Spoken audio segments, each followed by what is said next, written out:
Olá, investidores, sejam muito bem-vindos ao canal Planilheiro Investidor. Eu sou Adriano Costa e nesse vídeo nós vamos falar do fato relevante do Rura 11 que saiu ontem de noite e o fundo teve uma notícia aqui muito ruim para os investidores, né? Eu sou investidor do Rura 11 e uma notícia aí que vai derrubar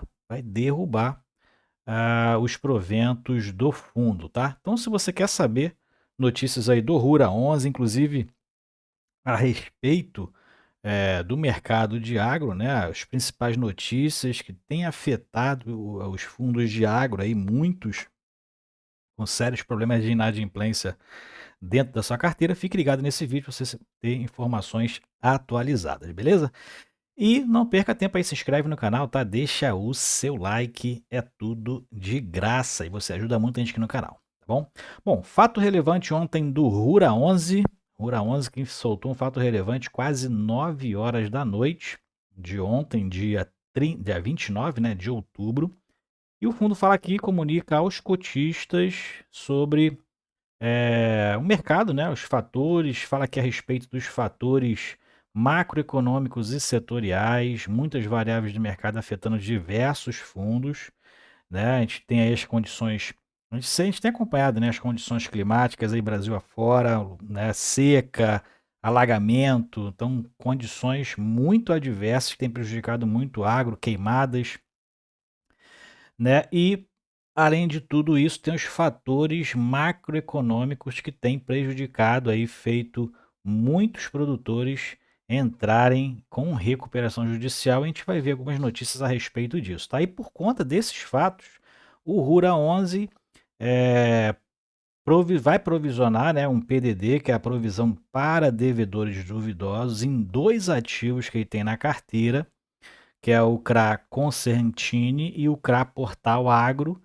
né? O fundo então vai realizar aí a provisão para devedores duvidosos, até mesmo para poder já fazer essa provisão dessa despesa, até mesmo descontar, né, no imposto de renda e tudo mais.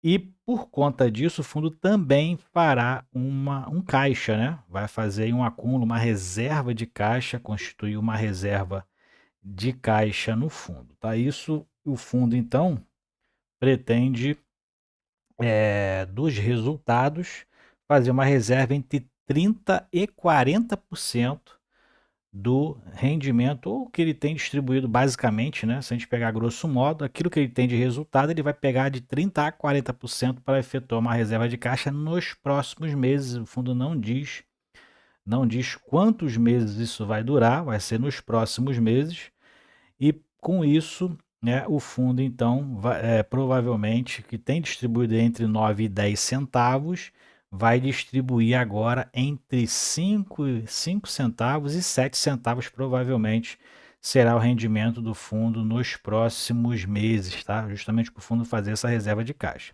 Aí você se pergunta, mas Adriano, ele não tem que distribuir 95% do resultado de caixa, segundo a lei? Pois é, a gente sempre avisa na leitura dos relatórios. Os fiagros, eles não são obrigados, eles não têm essa regra, na verdade, né?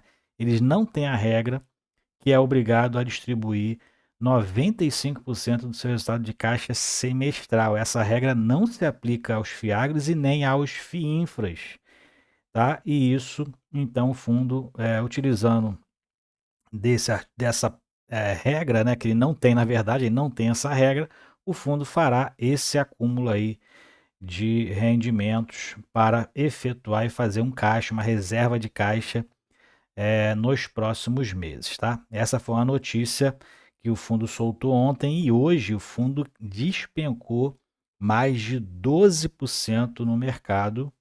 Aqui, ó, o fundo despencou hoje, dia 30 de outubro, pós-anúncio do fato relevante, do mais de 12% no mercado, sendo cotado agora a 7,43. Então, nem as grandes gestoras estão livres aí dessa despenca, né? De despencar dessa forma, né?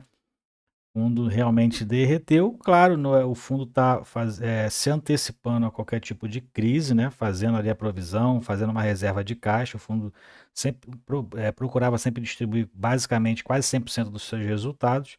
está se precavendo aí uma possível recuperação judicial dessas empresas, tá? E quando a gente vai pegar as principais notícias do agro, a gente vai verificar que essa crise, né, para quem acompanha o agro, ela já praticamente era uma crise anunciada, tá? As recuperações judiciais de algumas empresas que utilizam crédito, né, por conta da nossa alta taxa de juros, algumas empresas já vinham pedindo recuperação judicial. Aqui a notícia é de março de 2024, fala recuperações judiciais. O agro está em crise? O que explica esse momento desafiador no agro e o que ele de fato significa? Então, já lá em março, já havia uma preocupação do mercado em relação às recuperações judiciais que estavam ocorrendo dentro do agro. Aqui, ó, crise no agro, a recuperação judicial é a solução? O agronegócio brasileiro enfrenta uma crise econômica e ambiental grave, prejuízos históricos na safra da soja e do milho, custos de produção em alta, queda nos preços e endividamento dos produtores evidenciam a situação crítica. Então, diversos motivos, como a gente verifica aqui, já observados lá em abril desse ano, e está desencadeando agora nesse período, né, praticamente aí nesse último trimestre do ano, né, muitas empresas aí pedindo recuperação judicial com impactos relevantes em alguns fundos. A gente viu recentemente aí a AgroGalaxy no XPCA 11, que afetou um pouquinho também o Rura 11, né, e muitos fiagros em queda relevante aí no mercado. Outra notícia aqui que a gente verifica lá de junho de 2024, ó, o que explica a fase ruim do agro após a quebra de recordes em 2023.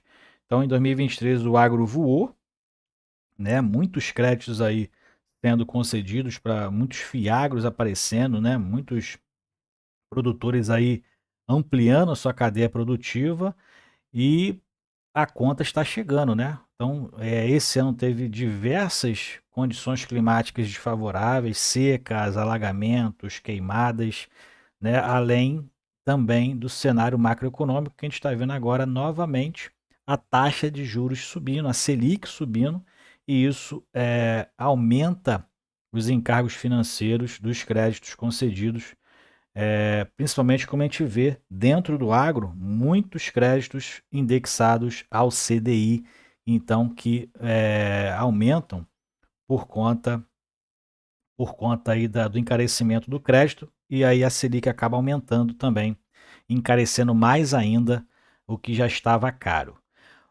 Outra notícia aqui, ó, da Safras News, né, de julho. Apesar das dificuldades, a agro foi a atividade econômica que mais cresceu em 2023. Então, em julho, ainda estava ali, né, algumas notícias contrabalanceando as dificuldades que já estavam acontecendo, né? Já tinha-se um balanço ali de 2023, mas o que a gente vê aqui, se a gente pegar a notícia agora de outubro, ó, 18 de outubro, do portal O Presente Rural, PIB do agro segue em queda no segundo trimestre, recuo pode chegar a 3,5%.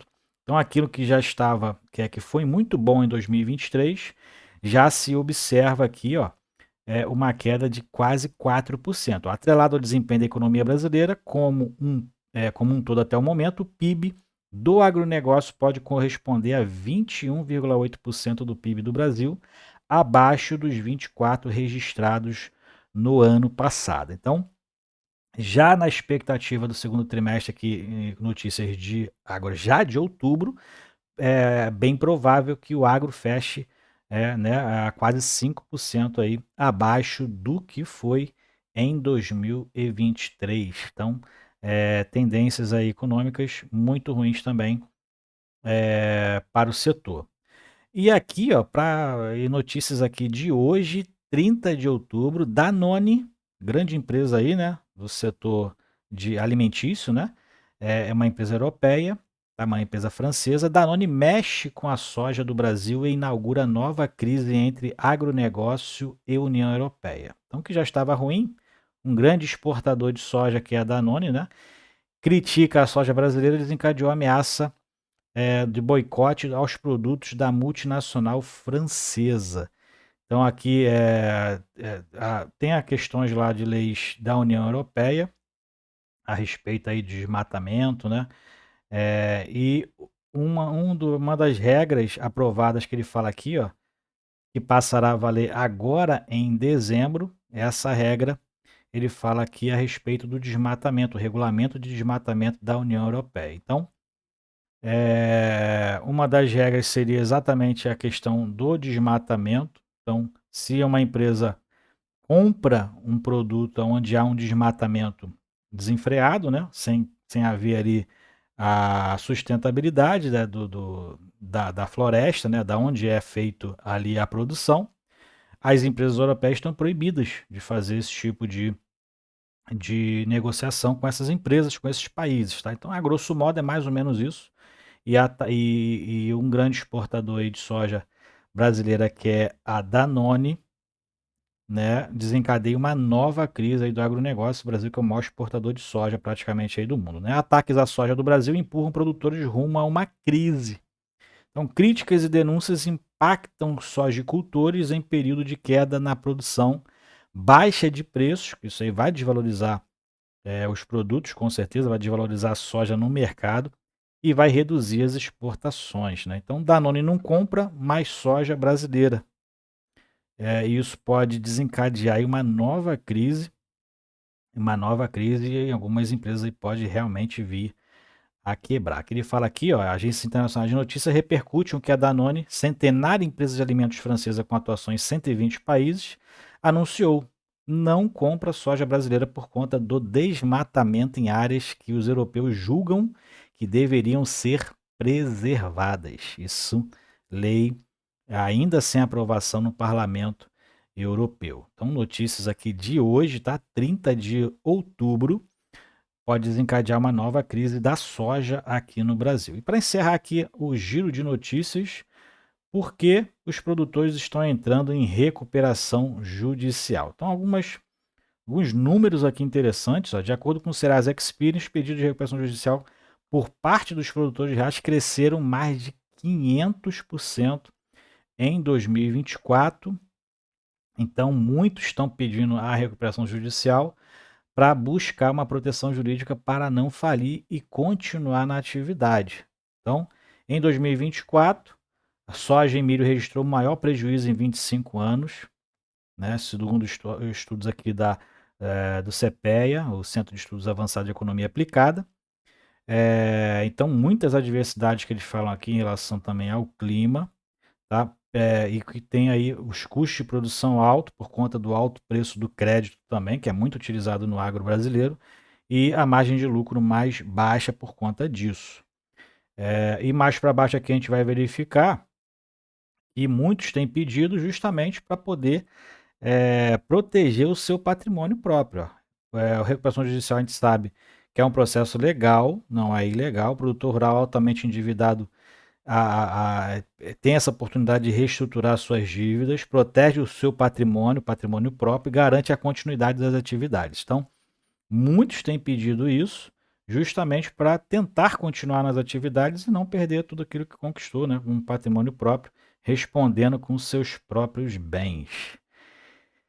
Então a situação não está fácil aí para o setor agro, e a gente já viu essa notícia aí do fato relevante do Rural 11, tá a gente vê, esse é um resultado aí que muitos muitos fiagros, que são novos no mercado, né, tem em torno de 3 anos aí, desde a regulamentação, tem realmente aí sofrido com as adversidades que têm acontecido, né, tanto climáticas quanto econômicas, e os fiagros que essencialmente, né, em sua maioria quase absoluta, são fiagros de crédito. E o crédito, a gente sabe, quando o crédito fica muito caro, muitas empresas, mesmo tendo um lucro, né, tendo uma vida saudável financeiramente, acabam tendo dificuldade de honrar com as suas dívidas. E ainda mais juntando com todos os fatores que têm acontecido, fatores climáticos e fatores macroeconômicos que têm ido de encontro, né, ao setor de agronegócio, e tem feito muitos produtores aí que utilizam desses créditos serem prejudicados aí, inclusive, com alto custo, né, da safra, o alto custo de produção e também com alto custo de financiamento. Complicado, vamos a continuar acompanhando aqui as notícias do agro, espero que vocês tenham gostado do vídeo, deixe suas opiniões aí nos comentários, é importante a gente dividir as informações. Fiquem com Deus, até o próximo vídeo, tchau, tchau.